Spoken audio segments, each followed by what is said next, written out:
कभी कभार मुझे याद है पिछले सत्र में हमारी बहुत मजाक उड़ाई गई।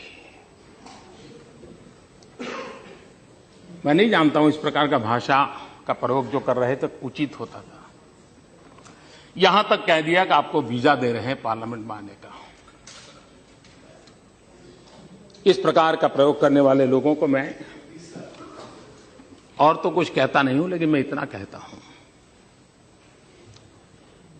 अंतर्राष्ट्रीय स्थानों पर कुछ काम निर्धारित होते हैं जिसको करने पड़ते हैं। उन मीटिंगों में पहले के प्रधानमंत्रियों को भी जाना पड़ता था, इस प्रधानमंत्री को जाना पड़ता है, और भविष्य में जो आएगा उसको भी जाना पड़ेगा। लेकिन वही एक मजाक का विषय बन जाए कि हमारी राजनीति इतनी नीचे आ गई है कि हम कोई ऐसी बातों की चर्चा कर रहे हैं कि आपके पास मेरी आलोचना करने के लिए और कोई मुद्दे नहीं बचे। लेकिन मैं कहना चाहता हूं, अगर आपको देश की इतनी चिंता थी तो आप इस देश का प्रधानमंत्री विदेश गया तो कितना समय कहां बिताया, कभी उसकी भी तो जांच कर लेते, कभी उसकी भी तो इंक्वायरी कर लेते। मैं आज कहना चाहता हूं जी, मैं जापान गया तो जापान मेरे कार्यक्रम में मैंने एक कार्यक्रम क्या जोड़ा, मैं वहां एक नोबेल लॉरिएट साइंटिस्ट याकामाहा को मिलने गया। क्यों? फोटो निकलवाने के लिए।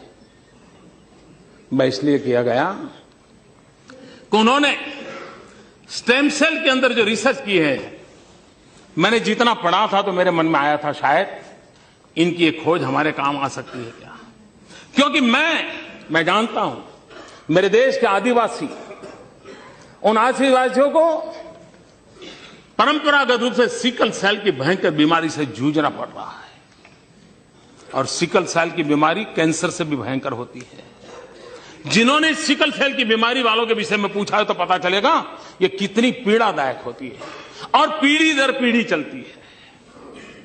अभी तक उसकी कोई दवाई नहीं मिली है। एक आशा लगी है कि स्टेम सेल के द्वारा सिकल सेल की बीमारी से मुक्ति हो जाए। हम गए तो वहां गए, उनसे चर्चा की, और बेंगलोर के हमारे साइंस इंस्टीट्यूट के साथ आज उस दिशा में हमारा काम हो रहा है कि स्टेम सेल्स के द्वारा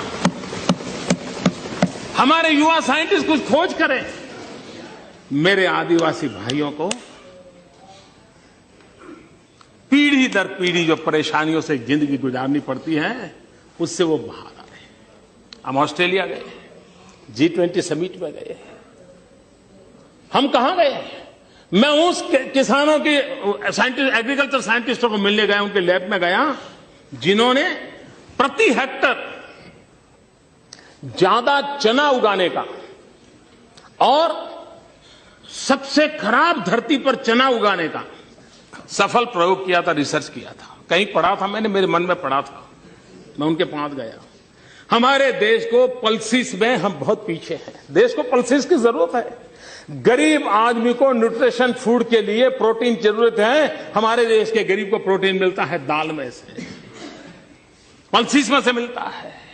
अगर हमारा किसान अच्छी मात्रा में पल्सिस पैदा कर सकता है, अगर प्रति हेक्टर ज्यादा पल्सिस पैदा कर सकता है तो उसको भी अच्छी आय मिलेगी और हमारे गरीब का भी भला होगा। और इसलिए मैं उन साइंटिस्ट को पास जाकर के घंटे बिताए ये समझने के लिए कि बताइए मेरे देश के किसानों को ज्यादा पल्सिस पैदा करने के लिए क्या रास्ता हो सकता है, ज्यादा चना पैदा करने के लिए क्या रास्ता हो सकता है, अरहर पैदा करने के लिए क्या रास्ता हो सकता है, उसके लिए मैंने समय बिताया। मैं एक और साइंटिस्ट के पास गया, इस बात के लिए गया मिलने के लिए कि उन्होंने केले में कुछ नई खोज की थी। मैं समझना चाहता, मुझे पूरा पता नहीं था, तो मैं ऐसे ही चला गया उनके पास, उनके साथ बैठा, उनकी लैब देखी, उनके प्रयोग देखे। उन्होंने केले में न्यूट्रिशन वैल्यू बढ़ाने में बहुत सफलता पाई है, अधिक विटामिन को पाने की सफलता पाई है। केला ये अमीरों का फल नहीं है मेरे भाइयों बहनों, केला एक गरीब से गरीब का फल होता है। अगर केला उसमें न्यूट्रिशन वैल्यू बढ़ता है, विटामिन अगर ज्यादा अच्छे मिलते हैं और इस प्रकार की खोज के साथ केला बनता है तो मेरे देश का गरीब से गरीब व्यक्ति केला खाएगा, उसको ज्यादा ताकत मिलेगी। अगर विदेश जाते हैं तो इस काम के लिए जाते हैं।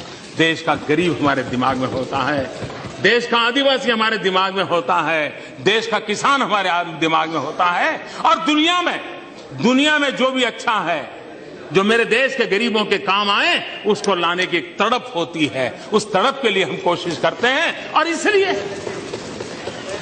समय का सदुपयोग करते हुए हम किस प्रकार से हमारे देश को आगे ले जाएं, उसके लिए सोचते हैं, उसी को लिए करते रहते हैं, उसी पर हम करने के लिए कोशिश प्रयास करते हैं।